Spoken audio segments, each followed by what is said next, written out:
Hey guys, today we're going to jump into God Rank Grind number 64, and of course we are going to be using the GT team featuring Omega Shenron, the newest LF character.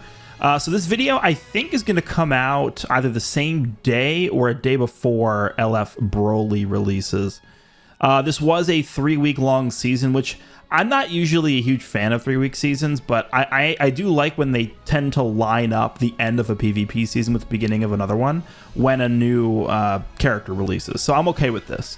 But that's why it's been, that's why it's been so long since we've been able to do a God Rank Grind featuring Omega, because it does kind of feel like he came out a while ago, but yeah, okay, so I did the God Rank Grind with this GT setup. Obviously, GT was featured heavily during the start of the year and then anniversary. I don't know if you want to count the after party, quote unquote after party part of the anniversary as part of the anniversary technically, or if it's going to be its own separate thing. I personally am not going to count Omega as an anniversary character. I don't think the after party counts as like a part 4 of the anniversary, but he does kind of line up with Ultra Super Saiyan 4 Gogeta, like them both obviously from the same fight, from the same saga, same team. So Omega Shenron filling out this GT team. It's crazy how many GT characters we got. We Super Saiyan 4 Gogeta, all 3 of the giant boss characters from GT, Baby, Super 17, and Omega, and then we have GT Spirit Bomb Goku, a bunch of Zenkais, bunch of equipment.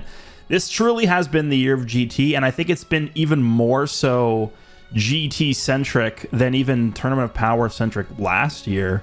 It's kind of insane. So we'll see if they continue the trend moving forward, but Omega Shenron I think does fit really well on this GT setup. Let me go over and switch the actual team build so you guys can see the equipment and stuff like that. Also going to be taking advantage of the Yellow Broly's new Zenkai ability. Of course, Yellow Broly, I think it was last week, got his Zenkai Awakening. And of course, they did a really good job with his Zenkai ability. They, didn't go for like Yellow Super Saiyans or something stupid. They actually did their job, and they made it Yellow Powerful Opponent, so we can double up on his HPZ ability and the Zenkai ability for Baby, so he actually works as a really, really good bench for Baby. We're going to be Zenkai buffing once, or all 3 main characters once each, of course. The only thing with this, I guess, is that Super Saiyan 4 Goku is not exactly a fantastic bench character, but I think it's definitely worth putting him on here as getting a Zenkai ability for Super Saiyan 4 Gogeta is super, super important. Just making sure that his ultimate essentially is almost just a guaranteed kill at all times. Omega works very well on this team. I think you guys will see as we jump into the actual fights here in a second, but Omega does work really, really well on this team, pairs up really well with the other GT characters, even Super 17, who's not on here right now, but like if you take a look at what all of the GT characters are doing, every single one essentially is reducing ally subcount by 5 when they're hit by an ultimate or a rush, and then Omega himself reduces his own subcount by 5 when he's on standby, so you can pair that up with Omega, and essentially it means with his Indestructible, he cannot be rushed or ulted. So a lot of times when I'm fighting against an opponent, Super Saiyan 4 Gogeta, they're very, very hesitant to just pop their main ability and ultimate because Omega will just survive. And then the same thing goes for any character with a Rising Rush as well, especially like fusing Super Vegito. I don't even think... I might not get rushed a single time by fusing Super Vegito in this video, actually. And a lot of that is just thanks to Omega. Also, we didn't really have any issues with Super Vegitos, I don't think, in this run that I'm doing here. Yeah, I mean, Omega does a really good job of sort of walling him off. Omega's damage is pretty good. If you get the feint with him at any point with the blue card, you can kind of just like wrap the fight up at that point. But yeah, Omega, very, very strong character. This is going to be God Rank Grind 64. Let's jump into the first fight. This is the GT setup. GT certainly has been the spotlighted tag this entire year so far. Let's see how the team performs. All right, so let's get this show on the road here. Match number 1 looks like we're fighting against a pure hybrid Saiyan team. I have seen a few people try and make the failed fusion Yellow Gotenks work. Obviously, he's meant to work against Gogeta's ultimate in combination with both the Ultimate Gohan's removing buffs. Yeah, remember, Omega Shenron does stack damage every time he uses Striker or Blast for a few counts, so there is merit every now and then to just try and just jam a bunch of arts cards in to get as much damage in as you can within a short window. Yeah, I don't think this Yellow Gotenks really... Okay, I guess we're lagging a little bit here. I don't think this yellow Gotenks can really keep up at this point. He's about to be... Is he about... He's like 9-ish months. 10 months, mostly about to be a year old. I mean, he is approaching a year old, but even on release, this guy was just kind of not great. I'm just going to try and go for the feint here. We missed. If I recall correctly, I think I might have had some bad luck with the feint in the beginning of the video, but as we get deeper in, I did definitely get a few feints. It really does feel like at any point, if you just get a feint with Omega, you pretty much just win.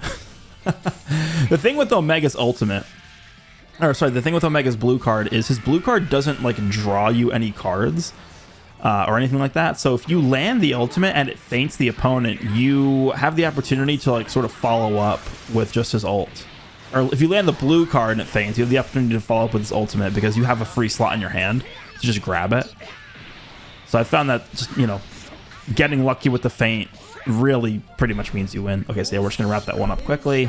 Yellow failed fusion Gotenks, not really doing too well there. This is a very, very common team. Maybe not the bench wise, the bench that this guy's running, but Ultimate Gohan, Super Saiyan 4 Gogeta, and fusing Super Vegeta. This actually might be the most common team that I ran into the entire grind here. I didn't like tally up how many times I fought each team, but this certainly was a very, very common team here. Don't forget that Omega also does have the one-time nullification against AoE green cards. So right there, I was late on the strike cancel, or the blast cancel, the armor break, or what the blast armor cancel strategy there.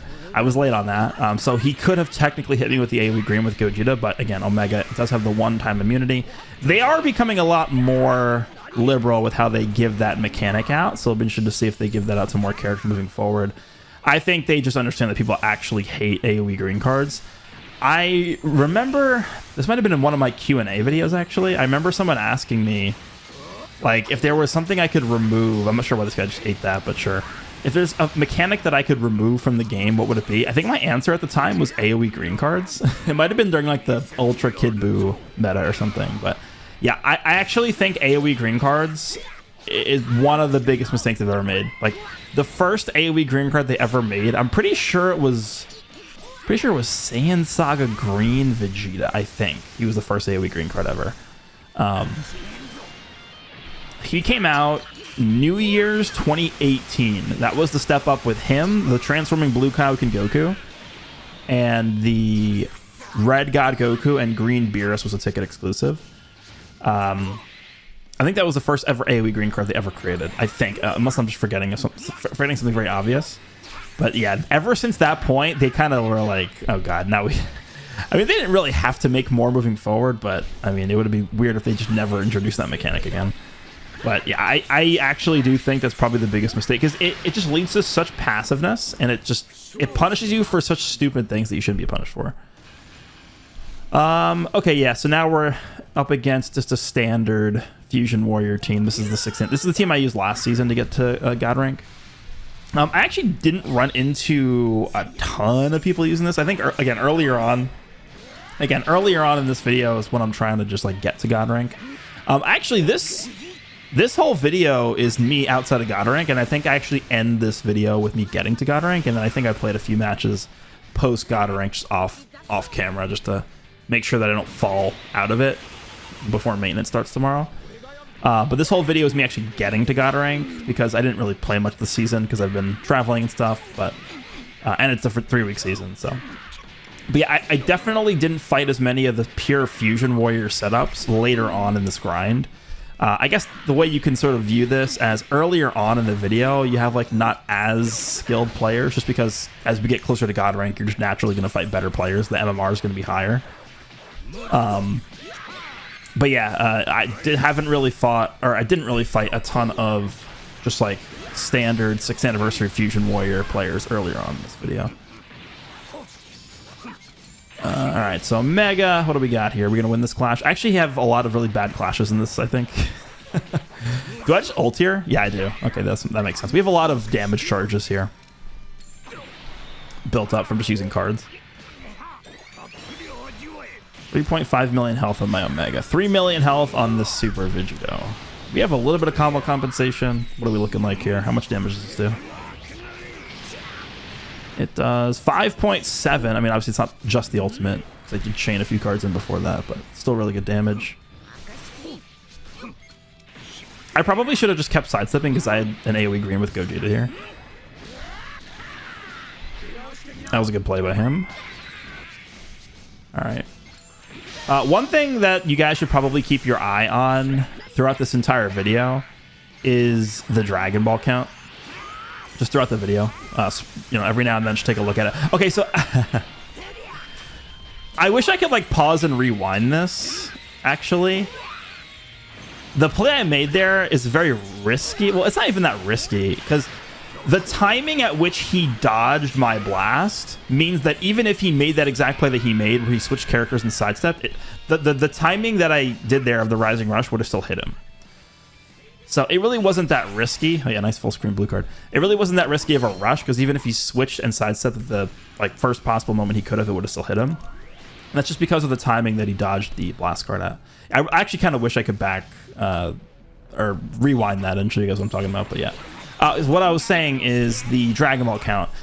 Omega is just the fact that he gives you a Dragon Ball at the beginning of each fight is actually like, I think it's way more powerful than people realize. Like, it doesn't sound that crazy just to start the fight with a Dragon Ball. And I think it's one of the reasons why Goku and Frieza felt so ridiculous when they first came out. Because remember, Goku and Frieza, when they first entered the battlefield, they did just draw a Dragon Ball like right away, which is kind of similar to Omega, but it's not even like it's strictly worse, right, than Omega's. Because Omega, you just start the fight with Omega on your team, but you just have to switch in, you get a Dragon Ball already. It really does make a difference because usually what happens with Dragon Balls is you typically are able to get like the first 3 or 4 Dragon Balls pretty easily. And then as you get like 3 or 4 Dragon Balls, this could feint, but I think these guys remove feint at half health. And I don't think it hit him anyway. As you get like 3 or 4 Dragon Balls, you're starting to just hope that like the cards that you're drawing have Dragon Balls on them, and a lot of times you just get like shut out of a Rising Rush for like I've had it happen like 30, 40, 50 counts where I just keep drawing cards that just don't have Dragon Balls on them, and I'm just like locked out of getting a rush.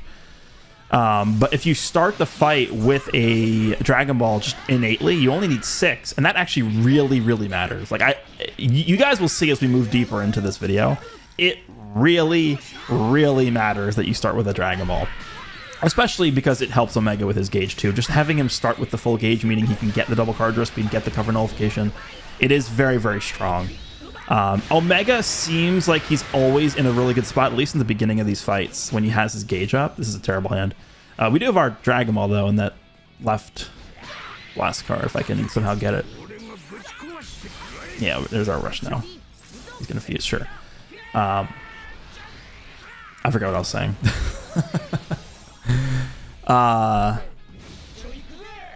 Oh yeah, Omega really does feel like he's a character that earlier on in fights when you have his gauge, it really does feel like you kind of can just switch in at any point. Does this guy rush me here? No, he doesn't. It really does feel like at any point you can just switch in with him and he'll like do his job. His job being draw a bunch of cards, have cover null, and just be able to collect Dragon Balls very easily. And again, when you're starting the fight off with one Dragon Ball, it makes it a lot easier just to finish it out and get your Rising Rush. Yeah, we're just going to rush here. Honestly, I probably should have went to Omega here and rush, but it doesn't really matter. Gogeta still had his Vanish, so I didn't really want to just switch out of him and waste the Vanish. And I'm pretty sure we will just kill this guy anyway. Like, I don't think this Gogeta is going to survive this rush, even though his type of advantage doesn't matter. So this guy's out of here. Still have my Vanish to play with on Gogeta here, so I'm not really too worried. Gohan definitely can kill me 1v3.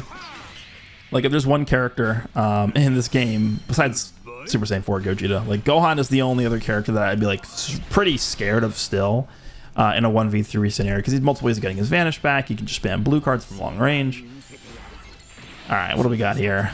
Yeah, I guess this is just like a variant of that team we saw initially. Here's what I'm talking about with Omega just early on. Like, you can kind of just, like, jam these cards in here.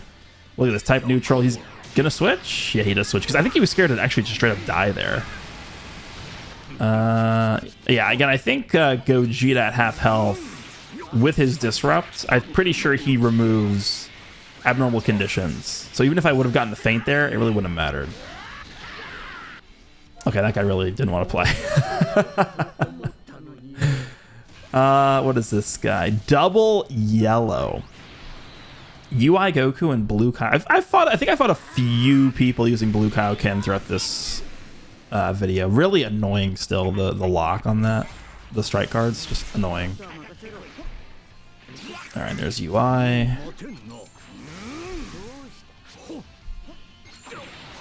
Baby is in a really good spot right now too, meta-wise. Again, when you're fighting against teams, I mean, basically everyone is using Super Saiyan 4 Gogeta. He just... The weight off of your shoulders that he takes is ridiculous. Like, what are they going to have to do to force people to use teams that don't include him on them? Like, we're heading into a movies celebration, right? They're about to drop an LF transforming Legendary Super Saiyan Broly. He looks pretty good. But, like, what are you going to have to do to force me to use movies? You know what I'm saying? Like, why would I use movies? Look at that damage, by the way. Why would I use movies if I could just use Super Saiyan 4 Gogeta? Like, why would I do that? I mean, I could use Super Saiyan 4 Gogeta on movies, I guess. But it just kind of feels like it defeats the whole purpose of running a different team. I don't know. We'll see. There definitely is going to be some kind of Ultra, I think, releasing at some point in this movie celebration. So we're getting Broly tomorrow on the 14th as I'm recording the commentary of this. The 31st is a Saturday, which is typically when they would drop like the next banner.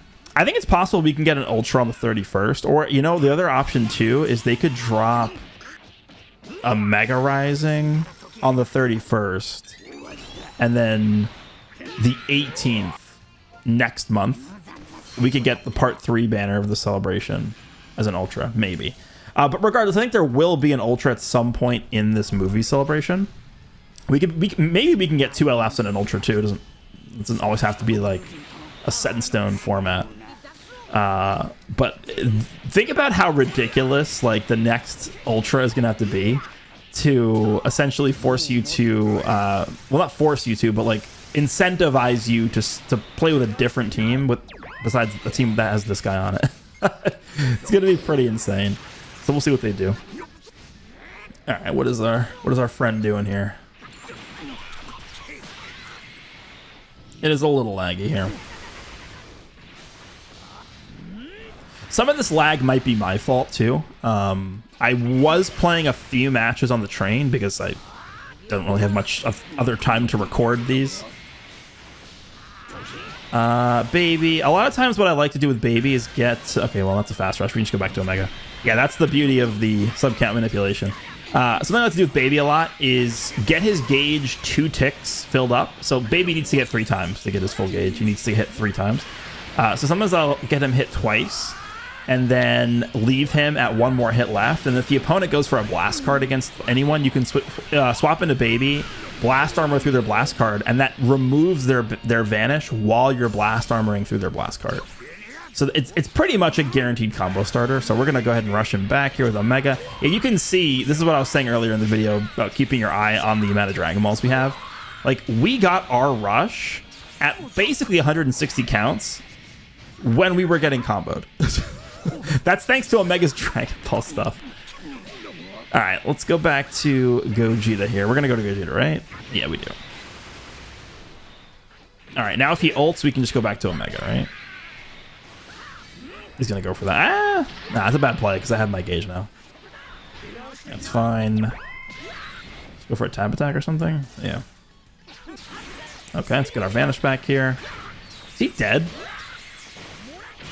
Okay, well, that was because we were critting. Gonna be tough for him to come back from this, that's for sure. Oh yeah, I guess this is another person who's using just the standard Fusion Warrior build. Did we go to Baby here? Is that a... Yeah, let's go to Baby. No, we don't go to Baby. Okay, interesting. I probably would have. Yeah, I knew you didn't have Vanish there. Alright, probably go to Omega? No? Now? I was waiting for the Disrupt. Yeah, that makes sense. Alright, so now Vegeta's out of the way. I think we just pop the main to heal. There it is. And we just, yeah, we match with somebody, just go for a strike if he vanishes here. Okay, perfect. He goes for a strike. I mean, he has no other play, so that makes sense. And that is a good game, sir. Alrighty, next was Mono Purple.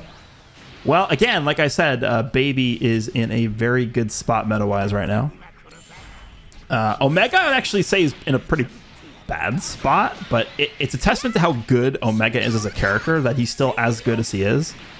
Look, we're literally fighting Mono Purple. And I would actually say Omega, like, I'm not really super scared, really. It's kind of sad for like someone like God Goku, right? Like God Goku, look at our Dragon Balls, by the way. 169 counts. We have our rush already. Like, this is crazy. God Goku doesn't really have ways, like very easy ways to go type neutral offensively. He has to fill the gauge up, then he has to land a card, and then he... Oh, thanks for drawing a green there. He has to fill his gauge up, land a strike or a blast, and then he has type neutrality for like 2 counts, or like 2 cards, basically. 5 counts, something like that. And even defensively, he's only type neutral for a few counts upon switching, which is... That's... Okay, we one-shot her. Interesting. Rush here. That's GG. This guy got obliterated. Yeah. Try running Mono Purple versus Baby. It's gonna go pretty poorly. Yeah, another iteration of that same team, which is just Ultimate Gohan plus Gogeta plus another Fusion Warrior. Either this yellow Gogeta or Vegito, obviously. All right, Omega. I think I'm just gonna try and go for the feint here. Oh, he lowered my key, actually. You have a green? Even if you did, I wouldn't have been able to nullify it. Alright, taking a lot of damage. Let's grab our... Oh, he switches. Okay, we'll just continue grabbing our Dragon Balls. Nice lag. We're not going to be able to combo long enough to get Omega back in here. Definitely one downside for Baby, I think, is just he has a lot of key problems, at least that I've seen. Alright, well, we just drop combo this guy out of the game, essentially. Baby does have a lot of key problems, that's for sure.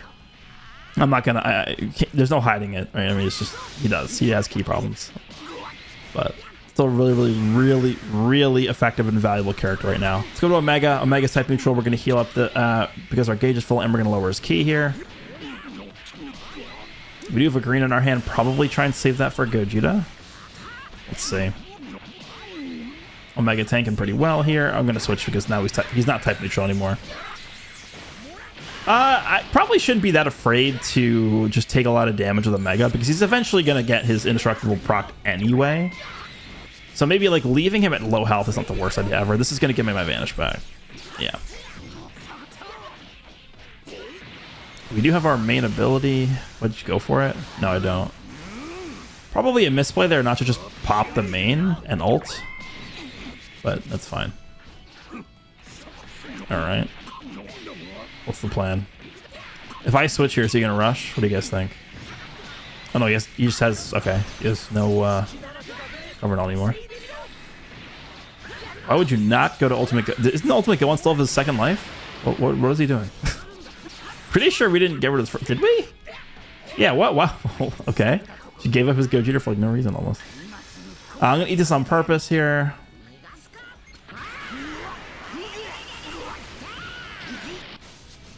And we just hit him with the blue. I think I'm just gonna launch another blue just right away. Yep. This character is really annoying. Alright, Omega will take him out of here. Alright, I think we'll do one more with commentary.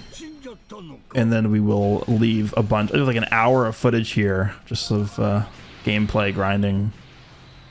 What is this? UI Goku? This is just Sun Family with Gogeta on it, I guess. Ultimate Gohan, 3.2 million health Ultimate Gohan with UI Goku. Alright, Omega, let's go. Do I just use the green here? Yeah, I do.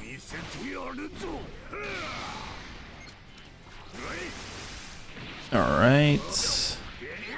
I guess I just go for the blue. He has an option here. Does he want to eat this? Okay, he actually switches. If this feints him, like... Okay, it did feint. This is what I was talking about earlier, where I said... Yeah, he's just dead. Okay, well... He has the option there of just using the Super Saiyan 4 Gogeta gauge. Like, he opted to risk getting feinted on a different character. I don't know. And we have one more Dragon Ball if they get our Resurrection. This match really encompasses why Omega is just so good. Right here. That initial sequence, like... There's not really counterplay to that. And then on top of that, he's got Indestructible. He's got the sub-count reduction. Like, I'm just going to go right back into Omega here.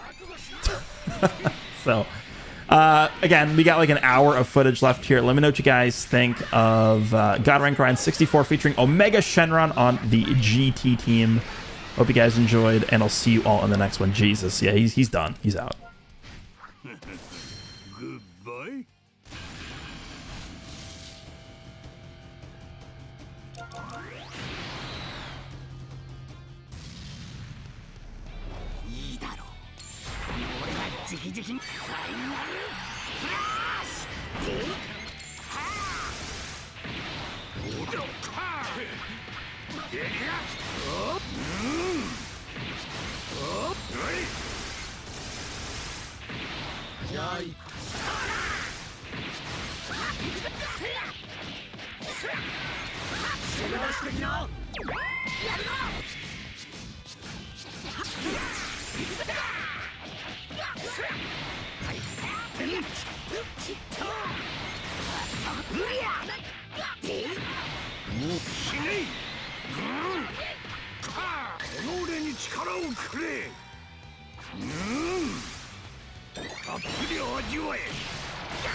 俺がぶち込む。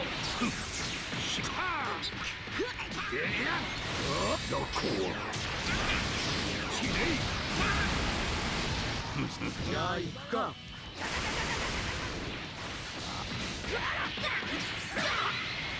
これっきりだ。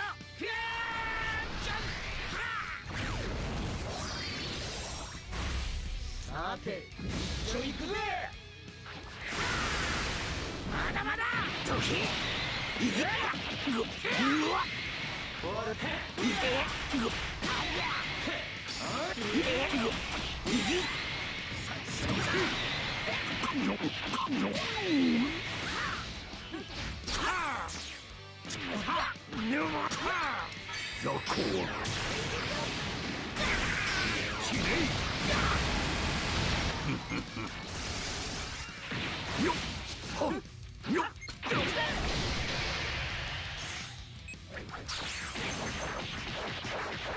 無駄だ。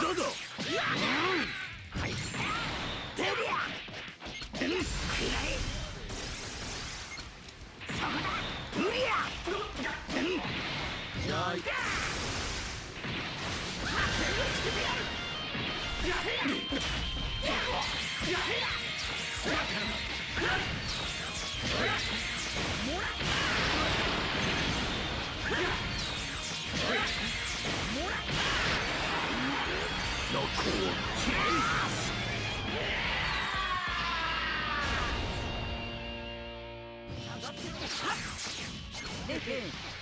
直してきな。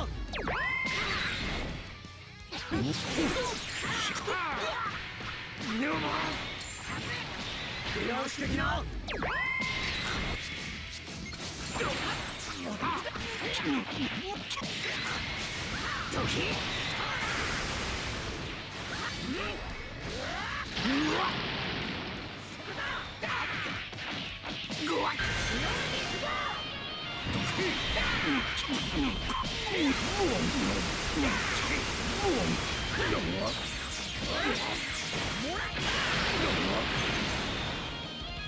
なんだとは。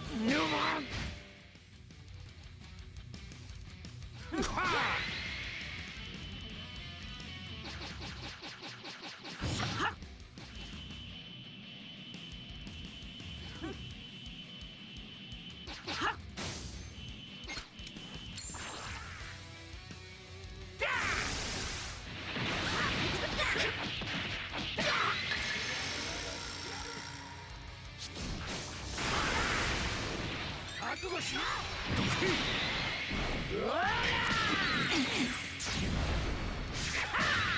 こいつで終わりだ。100倍200倍1000倍ビッグバン。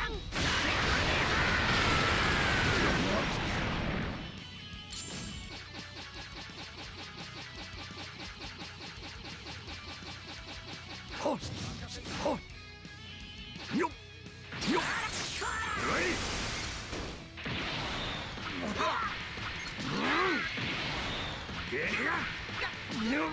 溢れろマイナスエネルギー。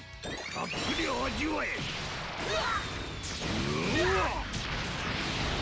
とや負けなれ。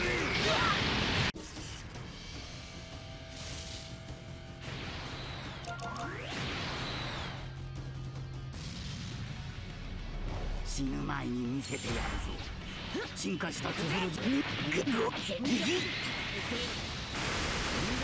生かしてもらうぞ。何か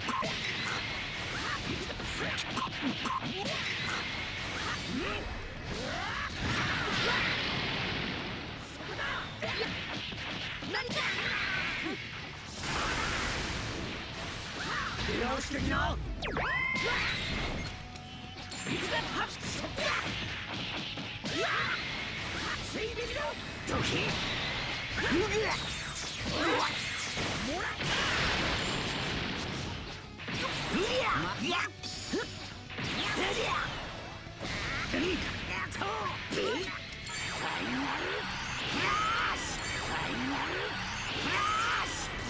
てりゃうりゃ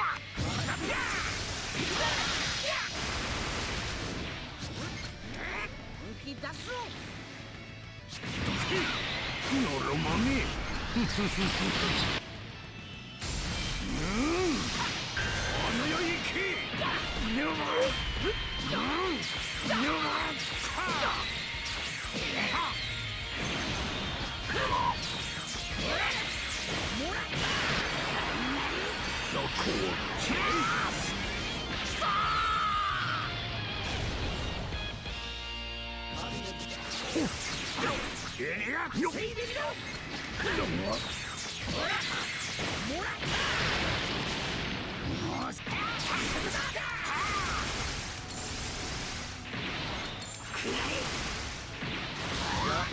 してきなやるな行くぜ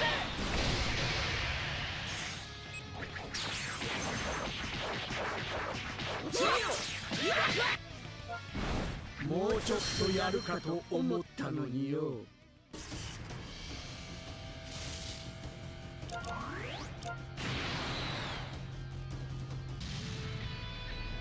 いいだろうこの俺がかかってこいなにゃそこだてりゃてうりゃてもう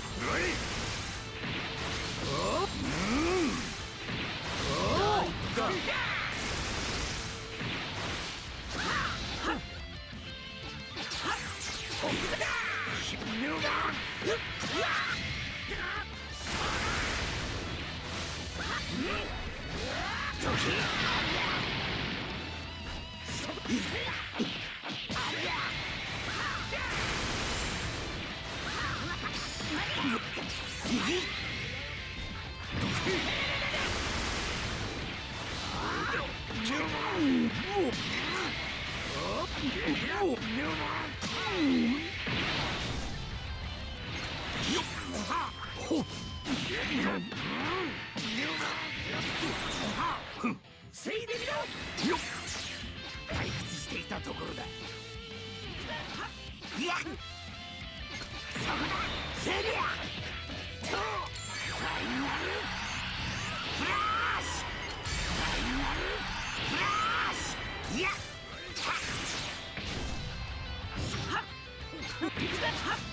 見せてやるぞ。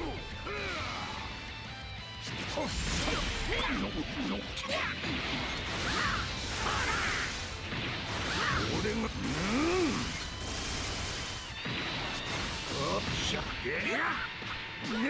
何もかも消してやる。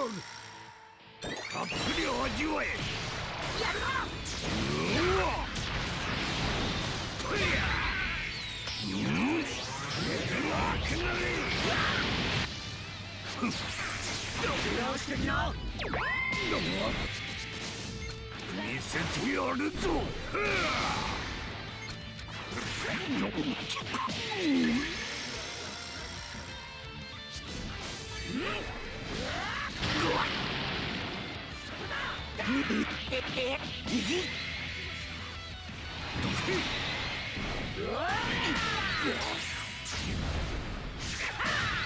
こいつで終わりだ100倍200倍1000倍ビッグバン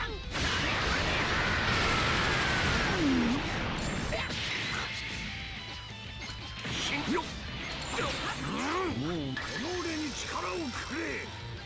直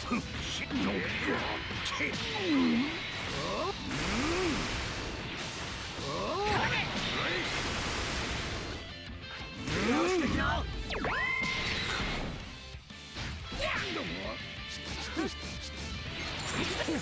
一番おいしいところだこ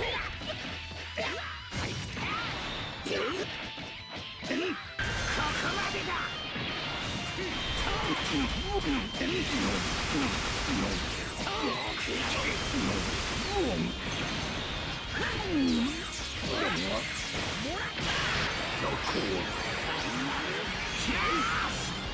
なんてやつだ。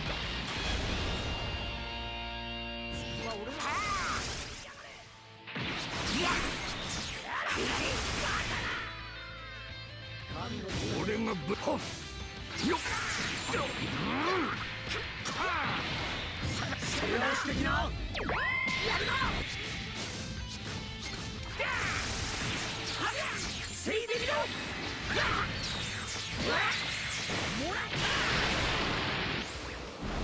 もうちょっとやるかと思ったのによ。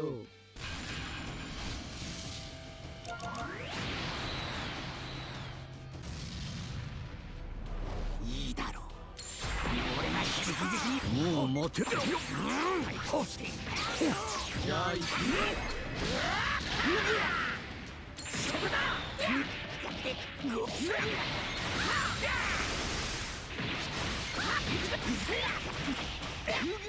うしまったうりゃ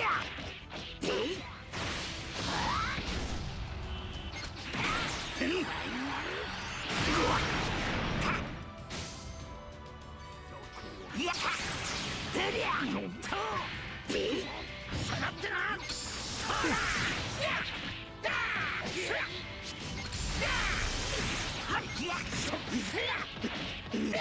もう待て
遊ばせてもらうぞもう遊びは終わりだ見せてやるぞ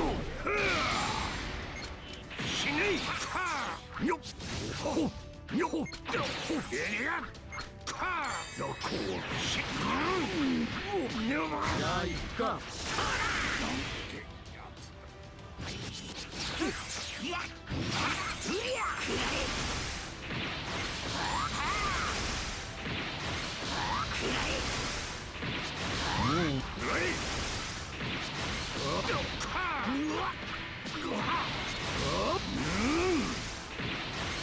死ねいよま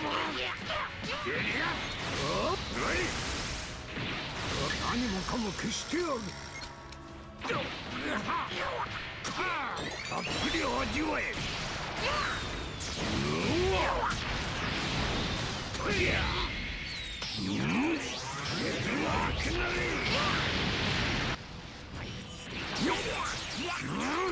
死ね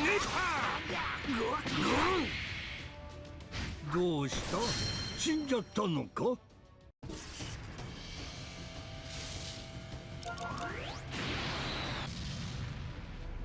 死ぬ前に見せてやるぞ進化したツフル人とのパワーの違いをなおっしゃよま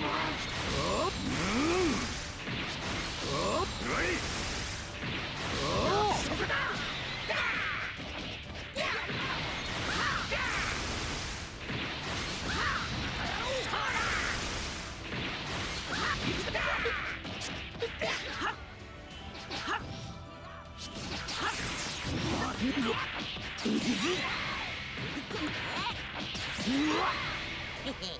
ほら燃えてきたぞのろまめよこ死ね何もかも消してやる見せてやるぞたっぷり味わえとりゃくなれ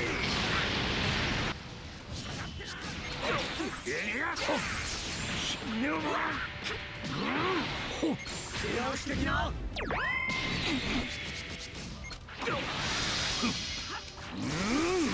ぬばかよっはい時ぐうわ死ねんぞ俺に挑んだことを地獄で後悔するがいい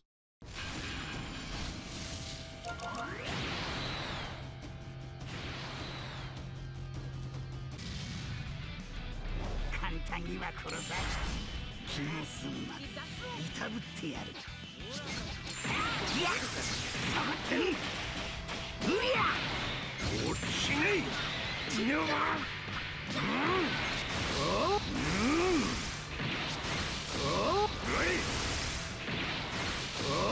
直してきな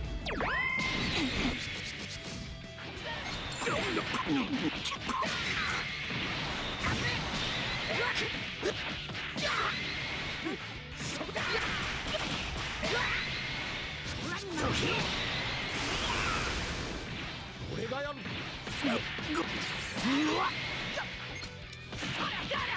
うわっ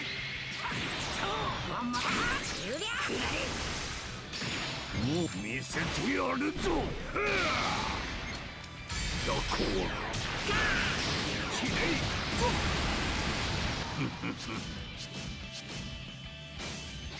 しんエリアホッぬば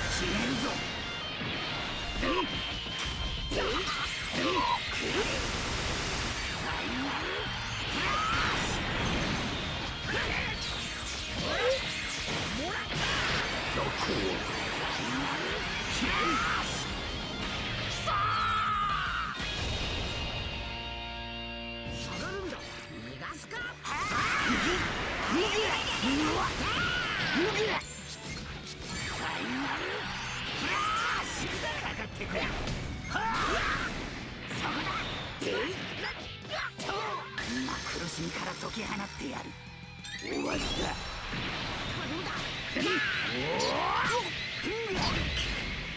リベンジデスボーセリアよし的なごわいやたそこだいやセリア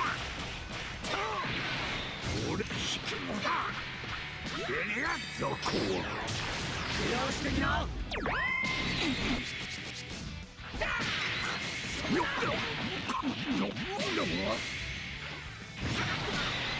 あらよっと隙だらけだよせいでみろもらった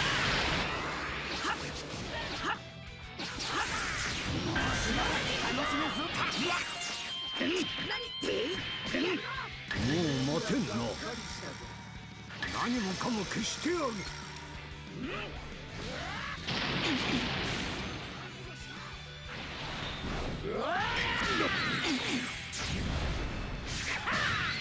こいつで終わりだ100倍200倍1000倍ビッグバン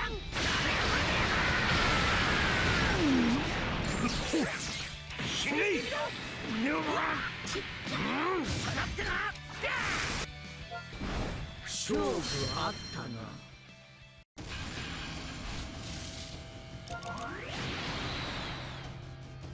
フュージョンサイヤ人は全てこの手で殺かかってくる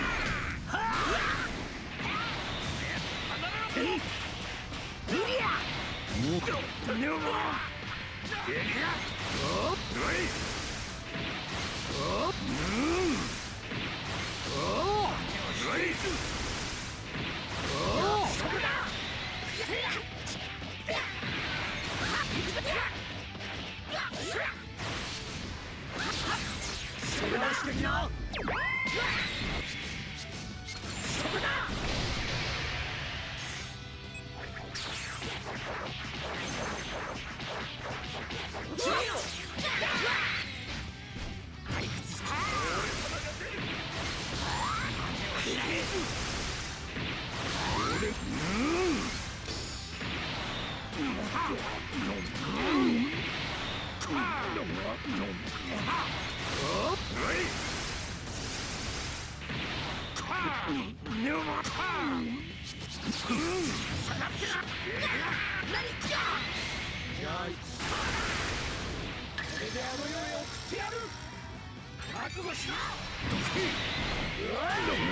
こいつで終わりだ。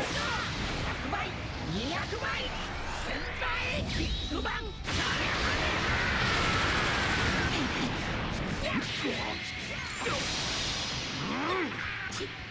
もうしばらくそこだ。俺の力はこんなものではない。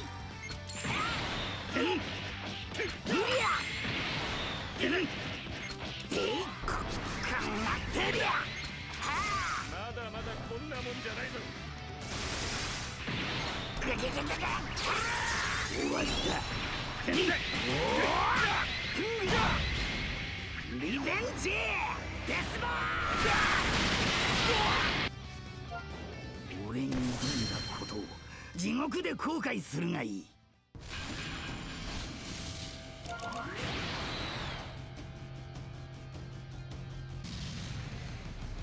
死ぬ前に見せてやる。進化したツフル人とお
りゃそれでもかついでみろ。もら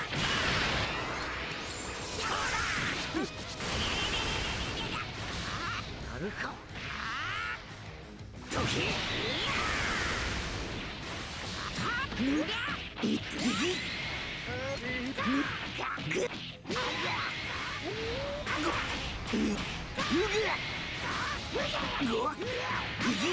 もう待て。見せてやるぞ。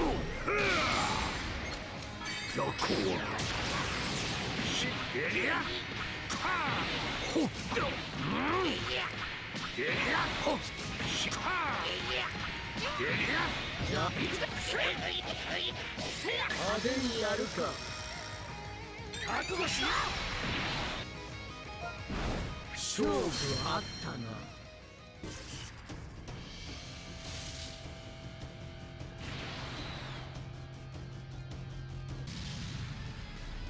簡単には殺さん。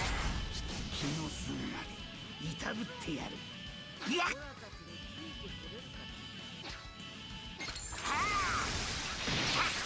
もう待て。けんな。よ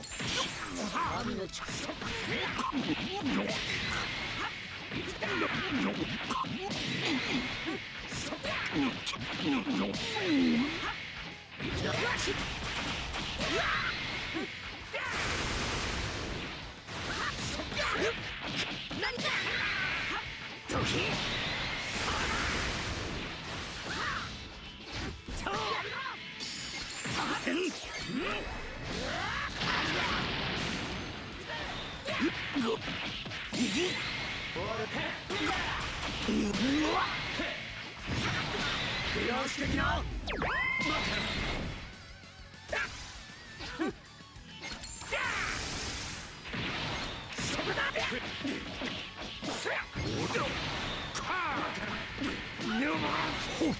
見せてやるぞ。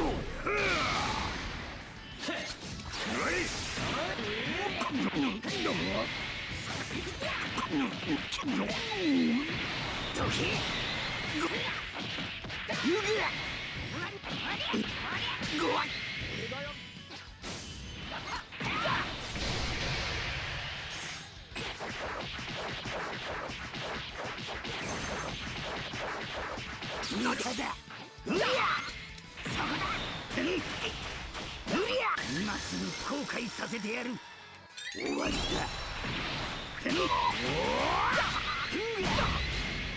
リベンジデスボ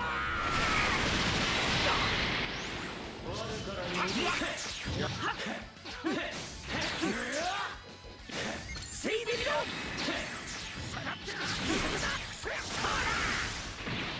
見せてやるぞ。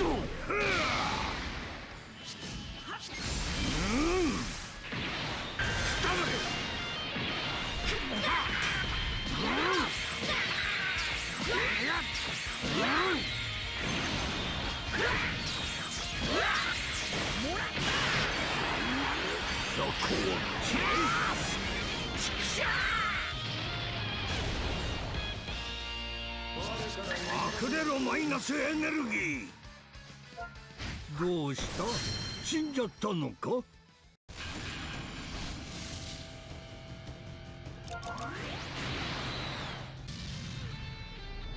簡単には殺さん。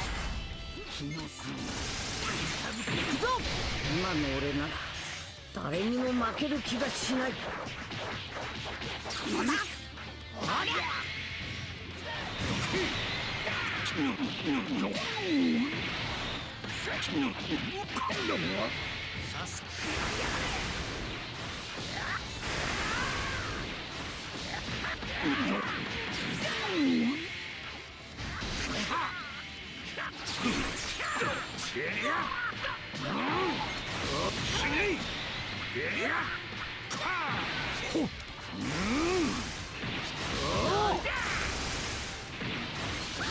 よし的な。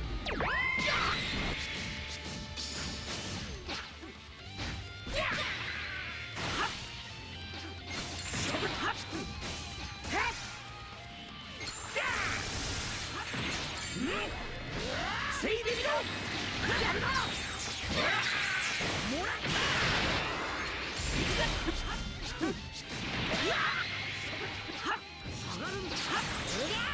もうしばらく楽しめそうだな。やったてりゃ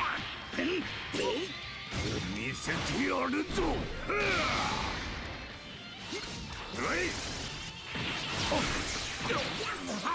よっ死ね。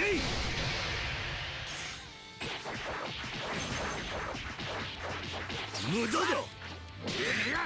見せてやるぞ。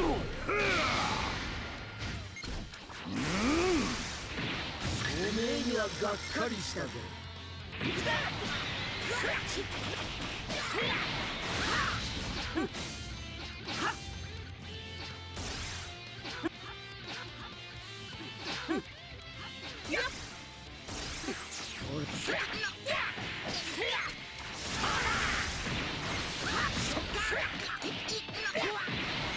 覚悟しろ。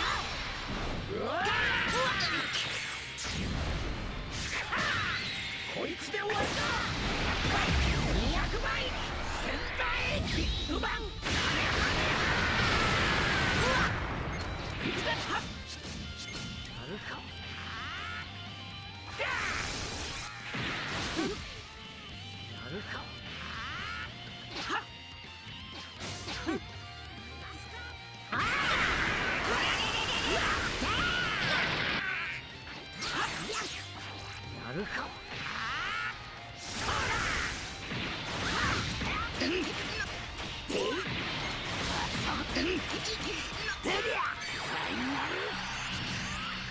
してきな。ごわいせいかかってこい。はあ死ねんぞ。うりゃうりゃうりゃくそいや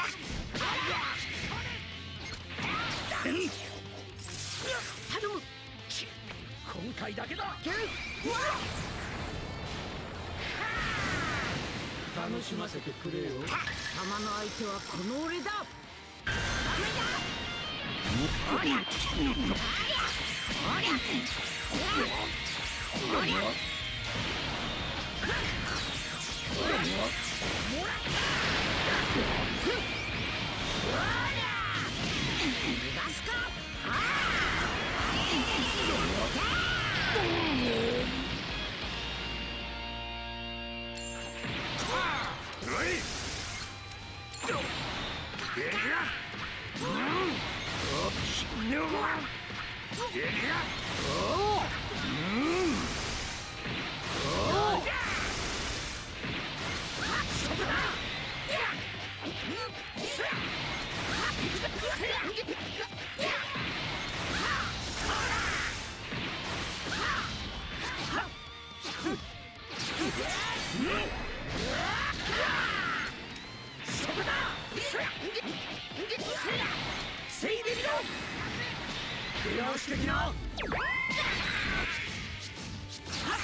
見せてやるぞ。こ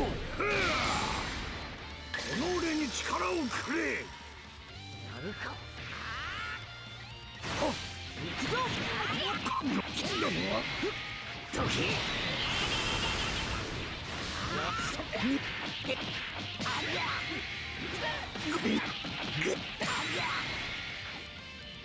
ァイナルフラッシュ。待ちろ。いや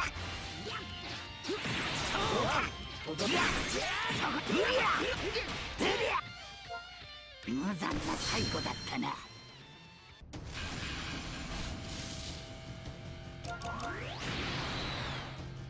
フュージョン。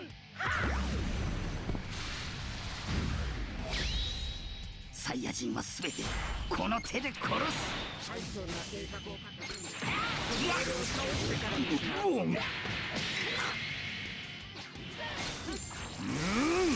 せいでみろ。よもかは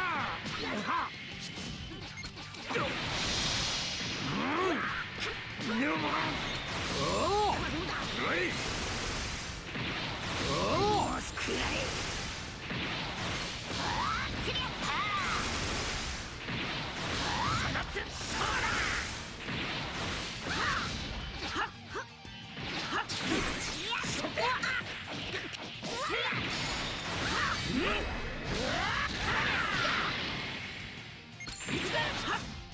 もう待てん。ザコ退屈した。そっと出りゃ手をしてきな。かかってこい。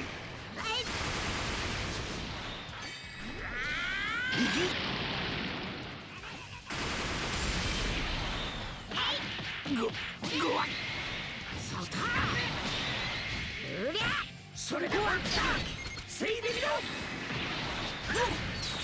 ごわっもらった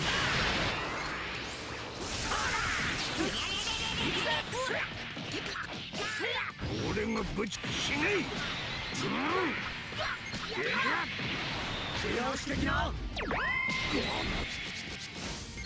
見せてやるぞ。も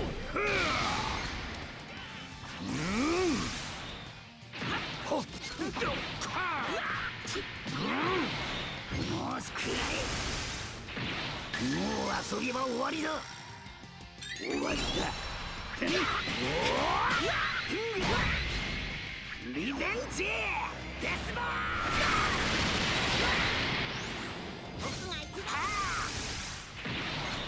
ファイナルフラッシュ。お前ももう終わりだな。でいやいや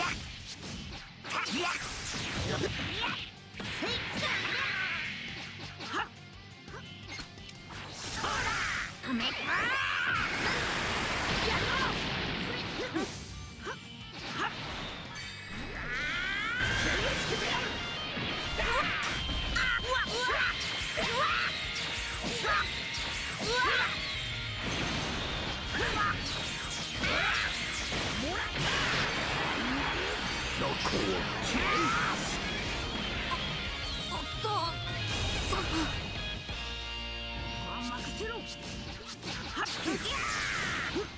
もう見せてやるぞ。よっくらえ。ほっ何もかも消してやる。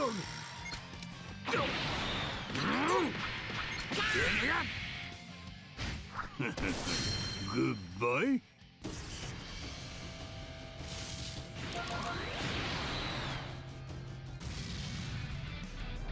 いいだろう。俺が直々に相手をしてやる。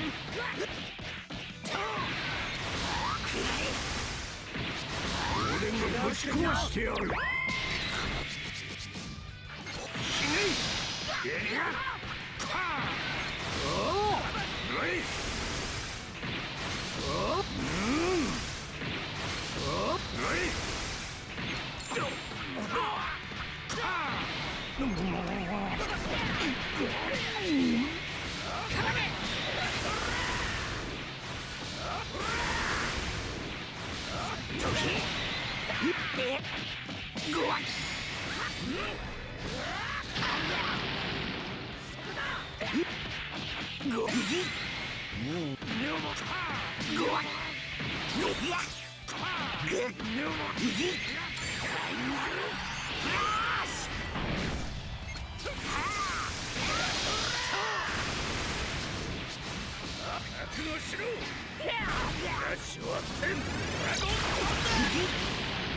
俺だこう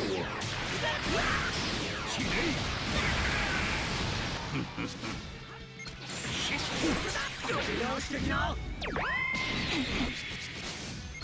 どこ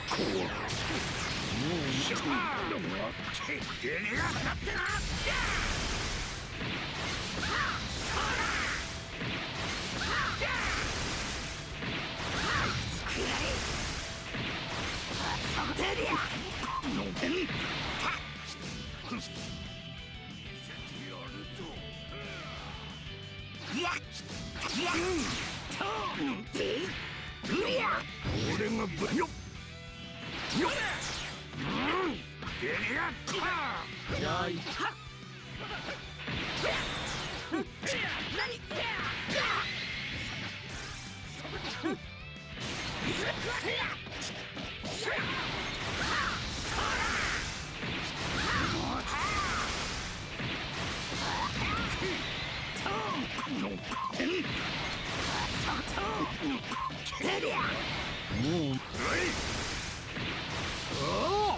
溢れろマイナスエネルギー。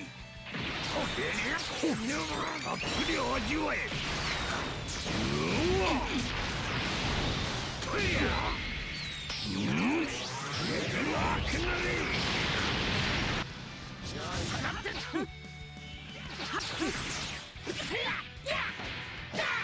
退屈していたとかかってくれ。ここまでだ。俺に挑んだことを地獄で後悔するがいい。フュージョンサイヤ人は全てこの手で殺す。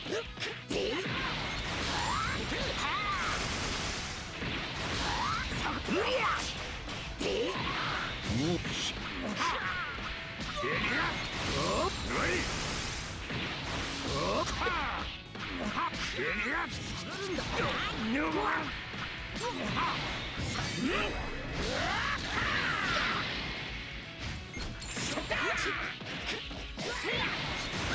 よし的なやるな。そこだ。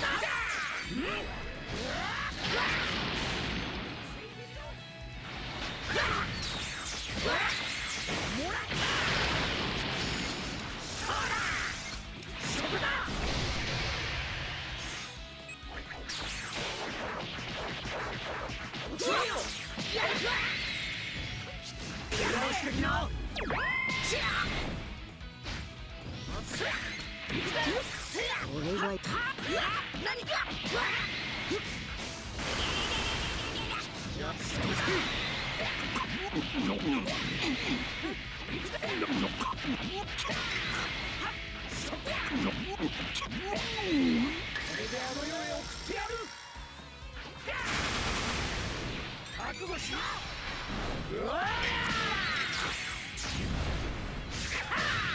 こいつで終わりだ。100倍200倍1000倍ビッグバン。いや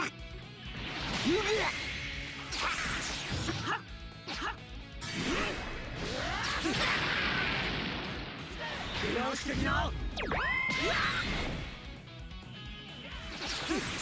よっ退屈していや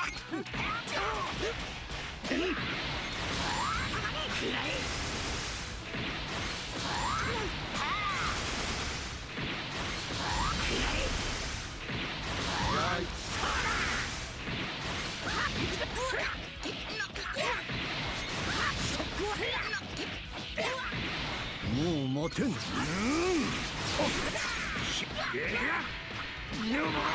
見せてやるぞ。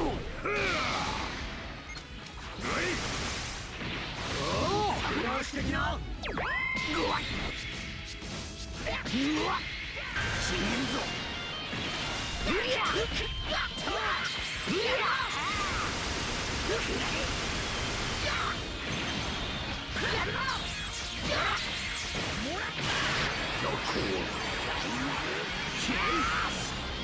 るじゃねえか。下がってろ。それで本当だ。せいでみろ。俺はもらった頼む。今回だけだ。楽しませてくれよ。見せてやるぞ。溢れろマイナスエネルギー。よっ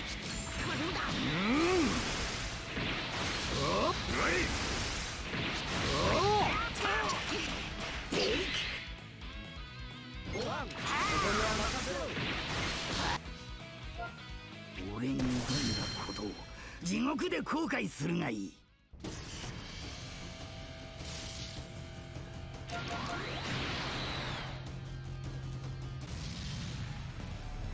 死ぬ前に見せてやる。進化ファイナルフラッシュ。くらえ。おじゃか。も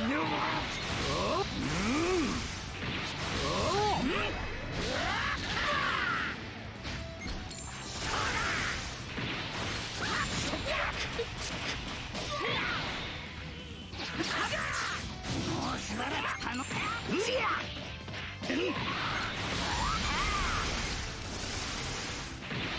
もうしねえ。おの世へ行け。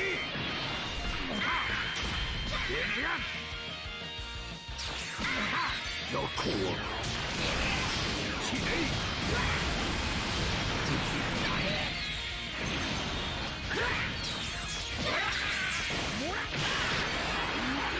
どこをここまでとはな。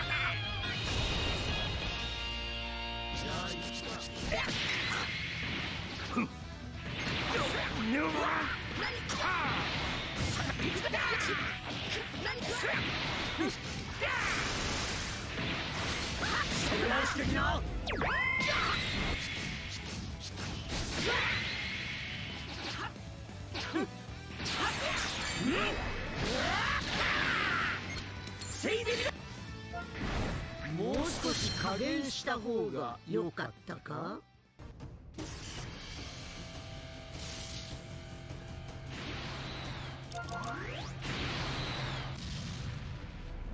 死ぬ前に見せてやる。進化したツフル人とのパワーの違いをな。もう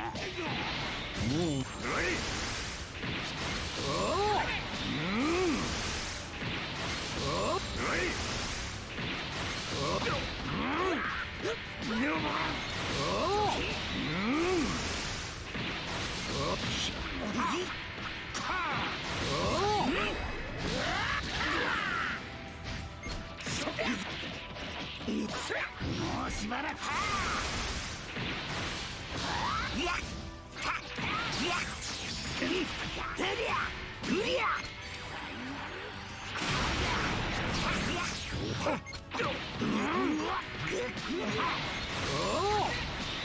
よしてきな。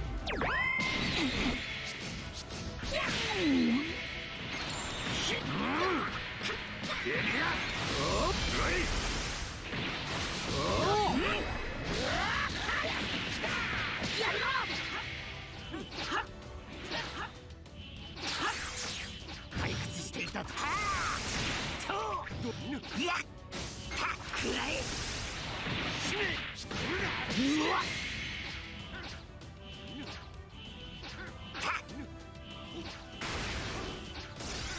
いや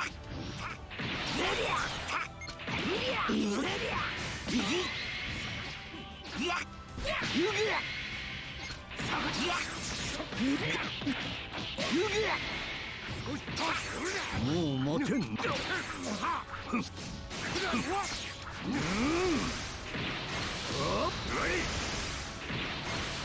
どこ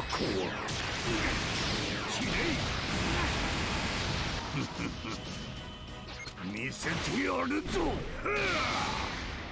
何もかも消してやる。たっぷり味わえ。とや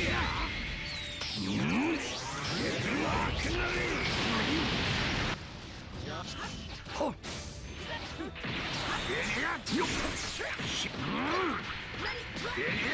退屈しておけ。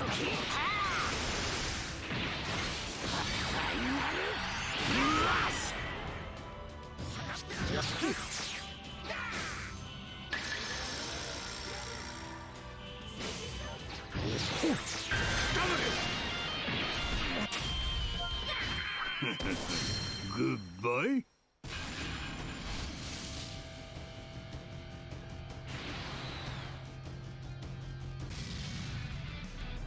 いいだろう。この俺が直々に相手をしてやる。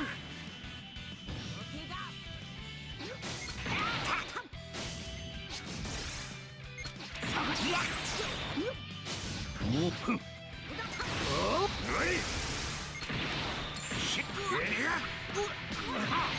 見せてやるぞ。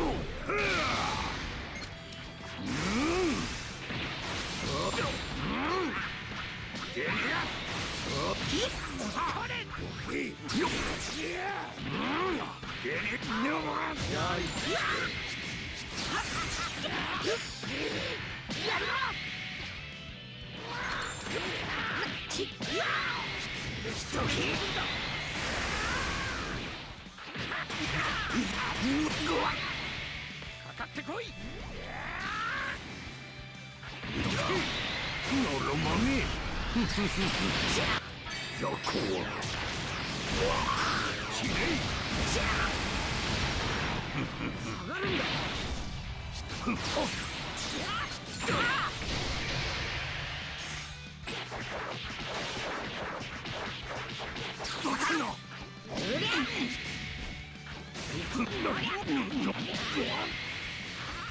すか。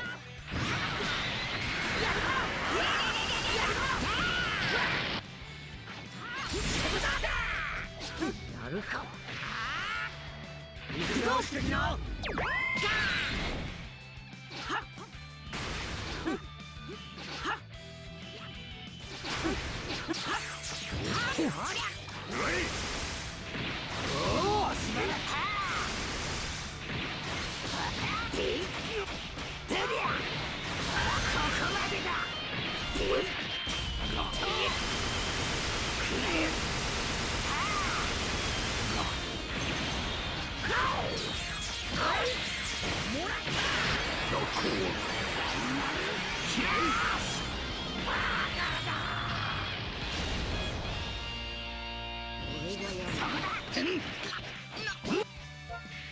俺に挑んだことを地獄で後悔するがいい。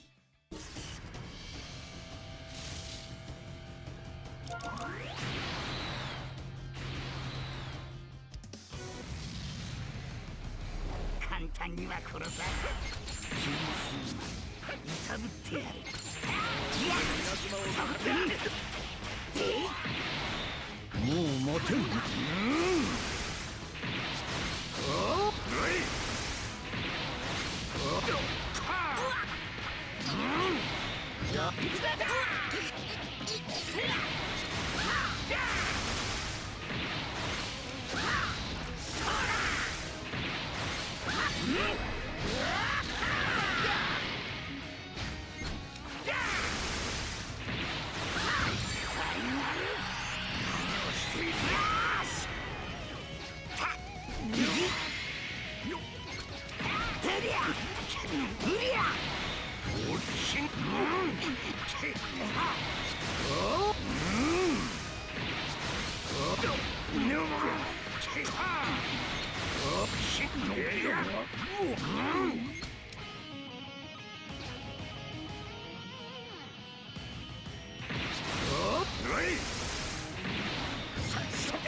いいだろう。この俺が直々に相手をしてやる。ウリアとウリアやっそこと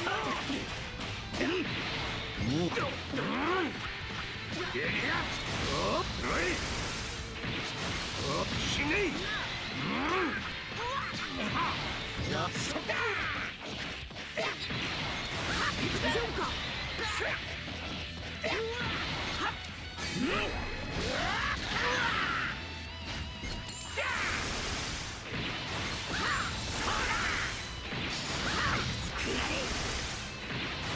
俺がぶち壊しほっよっグッバイ。